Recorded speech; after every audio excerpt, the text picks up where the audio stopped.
Hello, I'm Richa Rajani Verma, and today we'll be discussing a part of human circulatory system. To start with, let's acknowledge the human body. Human body is such an interesting subject.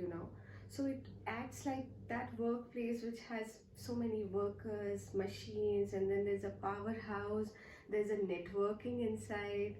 So right, there are basically 11 organ systems working inside our body, one of which we are going to discuss today, that is circulatory system or the cardiovascular system. It basically it has the task of transportation inside the body. So now the question arises, what is it actually transporting? So the blood, which we all know is the fluid connective tissue, it carries oxygen, nutrients, hormones and several other essential components to every part of the body. It ensures it reaches every single organ of the body, tissue of the body, and at the same time it collects the metabolic waste from them and helps in expelling them out of the body.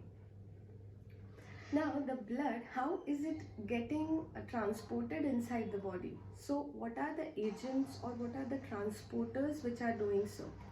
So there is a network of pipelines inside the body which helps the blood to flow, which is vascular system, the blood vessels, the arteries, capillaries, veins and capillaries. So these are basically, they together form the blood vessels.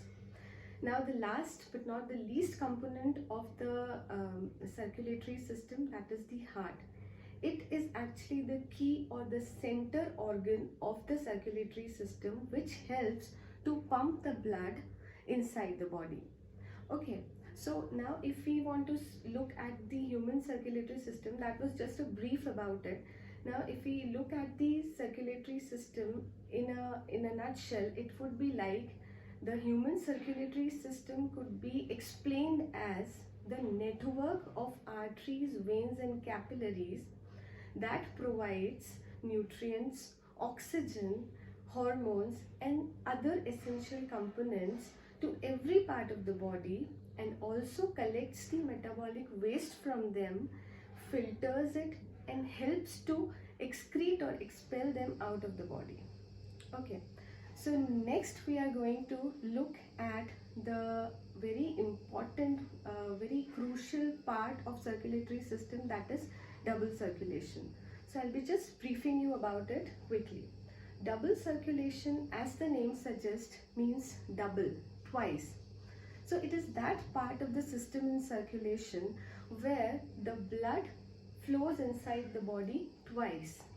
Okay, this type of circulation exists in human or the mammalian body, unlike the lower organisms like fishes, reptiles, birds, which have the single circulation, and it is very effective because the higher organisms body requires the constant supply of oxygen.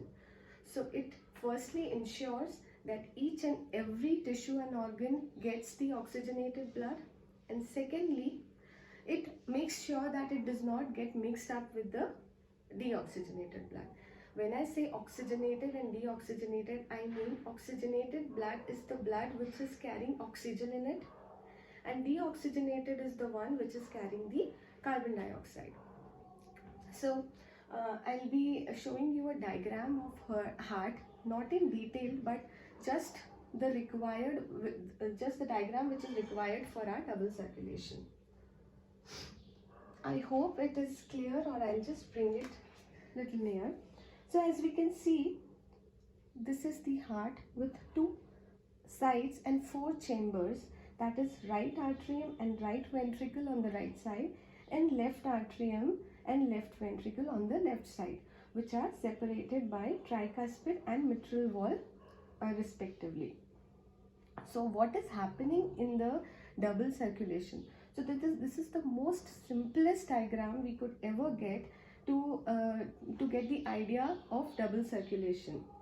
So it's a very sorted diagram where what is happening is the body is sending deoxygenated blood Deoxygenated blood, by deoxygenated blood I mean the blood is carrying the carbon dioxide, so it is sent by the body, different parts of the body, to the to our main organ, that is the heart.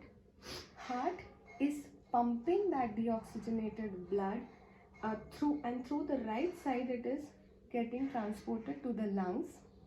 Lungs here oxygenates it, that means it exchanges carbon dioxide for oxygen, and that oxygenated blood now is sent back to the left side of the heart, which again pumps it and then sends it to the body parts, and then this cycle goes on.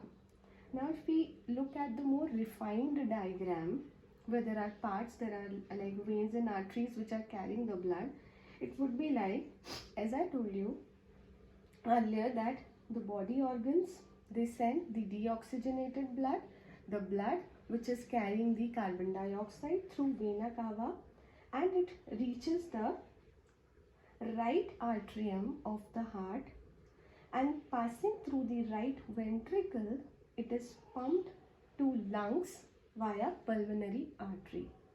What is lungs doing here? Lungs is oxygenating it, and then through pulmonary vein, the oxygenated blood, so this blue and red color clearly shows, the blue means the deoxygenated and red indicates the oxygenated blood. So the lungs now sends the oxygenated blood via pulmonary vein, and it enters the left atrium, through which, passing through the left ventricle via aorta, it reaches the body organs. So now the body organs, it utilizes the oxygen, and again it exchanges oxygen for carbon dioxide, and then this cycle goes on. So this was just in brief the explanation for double, this was just a brief description of the double circulation, and that's it. Thank you so much.